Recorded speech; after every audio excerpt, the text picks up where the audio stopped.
I don't know what happens to people when they enter politics.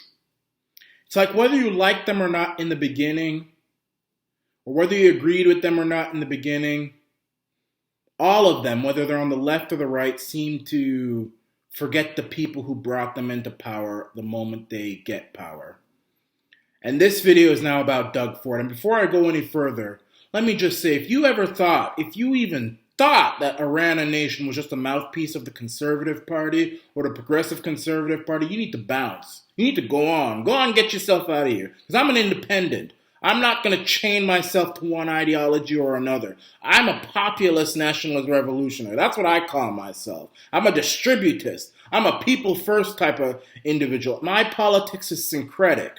So I don't want a mouthpiece for anybody. I support what makes sense and I criticize what doesn't make sense. And what doesn't make sense is making deep cuts in education and then turning around and spending $89,000 to change a logo which has been around for 13 years, never hurt anybody, and now you want to change something as frivolous as the logo of the province because you think it looks like three men in a hot tub. And that's what's happening right now. The government of Ontario and Premier Doug Ford wants to change the Trillium logo that we've had in the province for 13 years. Never done anything to Ontario, never hurt anybody. And he's going to, and the province has designated $89,000 to do that.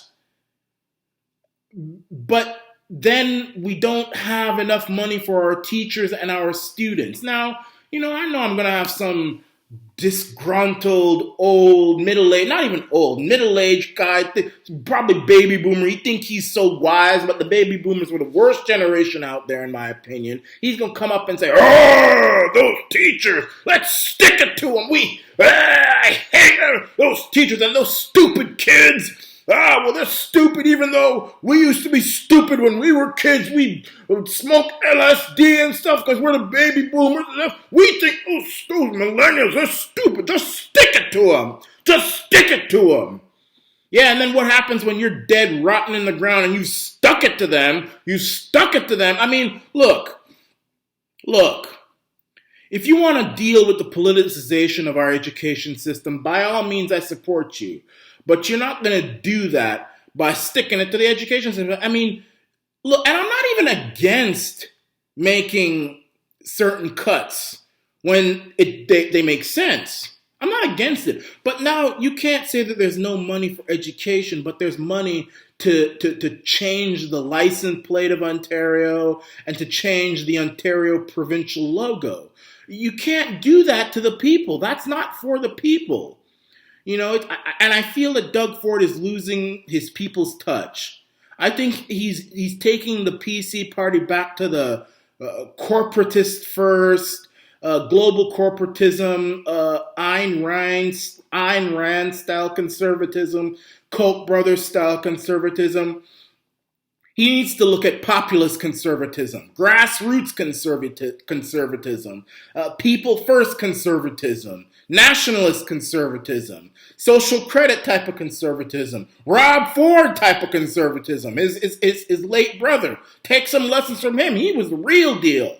You don't go into the corporatist style, Mike Harris style conservatism. Don't do it, Doug. You're going to hurt yourself with that. That never ends up working. I mean, and a perfect example, Mike Harris was premier from 95 until 2002, and despite the deep cuts he made in very vital sectors of the economy, the debt still grew. It still grew. Now, let me tell you how I would deal with the money problem and how we can bring money back or save money, and not only save money in Ontario, but make even more money than we're doing right now.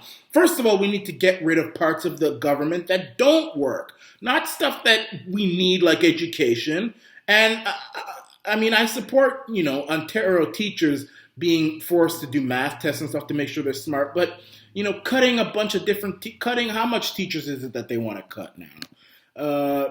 3,475 teachers. That's not acceptable. What you need to do is get rid of parts of the government that are frivolous, that many of them created by the liberals that don't work. One example is the Ontario Human Rights Commission, which is anything but human rights. It's one of the most racist parts of the government out there. And when I say race, I mean race against white folk. They want to lock up white folk. If any white folk has any type of opinion or even looks at somebody with a black face or a different religion crossway, the Ontario Human Rights Commission will come down on you. So that needs to go, and let human rights get handled by judges. Reform our healthcare system. This is how I would do it. All people who are employed in Ontario, their employers, first of all, we get rid of the corporate taxes and the small business taxes. Instead of companies paying money to the government, they use that money to invest in their people. And one of those ways would be giving their employees health benefits, so drugs, eyes, dentists, all that stuff, the works, all of it, so that they won't even need to rely on OHIP, and the insurance companies have to cover it all, no ifs, ands, or buts, and the people who are unemployed, they can rely on the OHIP. That's billions of dollars saved. We need to privatize some of these crown corporations, LCBO, OLG, TVO, privatize and demonopolize them. And they would be paying a royalty to the government of Ontario. And by the way, the royalty money, profits from crown corporations, surplus money, all of that gets divvied up and given back to the people, because that's the people's money. That's not the government's money. How dare they think that's their money? Give that to the people in the form of a social credit basic income. They'll spend that money back into the economy, and the government would make even more money than it's ever made. That's how you not only save money, but you get more money. And you see how fast that debt disappears. Not only that, but we need to have monetary reform. I think all provinces should not only rely on the Canadian dollar as currency, but they should have their own currency that's free from the central banksters and the debt pimps. And you see how quickly the debt disappears. Alberta did something like that until the Social Credit Party went out of existence. But those are ideas that would make this economy flourish, and you wouldn't have to cut these vital jobs. I mean, and piss off a bunch of people, piss off young people, piss off teachers. I mean, you're not going to win like that. And I know there's people out there, a bunch of middle-aged, disgruntled, they want to do that. That's never going to work. Those kind of people are losers. They're losers. You listen to them, the PC party will never win another election again. Never. So, Doug Ford, this video is not because I'm not supporting you. I still support you. And that's mostly because the alternative is much worse. And I feel that if Doug Ford continues the path that he's taking, you're going to see Andrea Horwath as our premier. But this video is to get him back on track and to remember that he stood on a platform of being for the people. And I'm not the only one who's concerned. Many people are concerned. Even if you go on the various Doug Ford fan pages on Facebook, you got people who are angry at the direction that Ontario government is taking. I'm surprised at how weak they defended the people of Oshawa when it came to GM. I would have nationalized GM Canada, fired all of those executives, and then re-privatized it with executives who made a commitment to stay in Canada. That's what I would have done. Now, I'm not saying they should have gone the route I would have taken, because my route's pretty ballsy. Well, they should have done something instead of give up. But I don't know.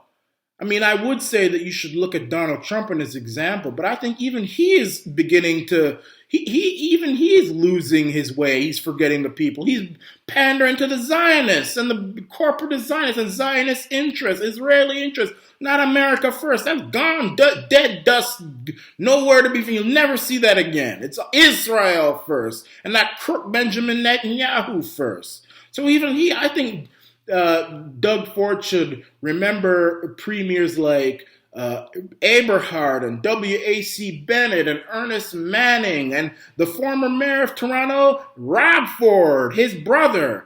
Those are the people he needs to look for inspiration, not Mike Harris, not even Stephen Harper.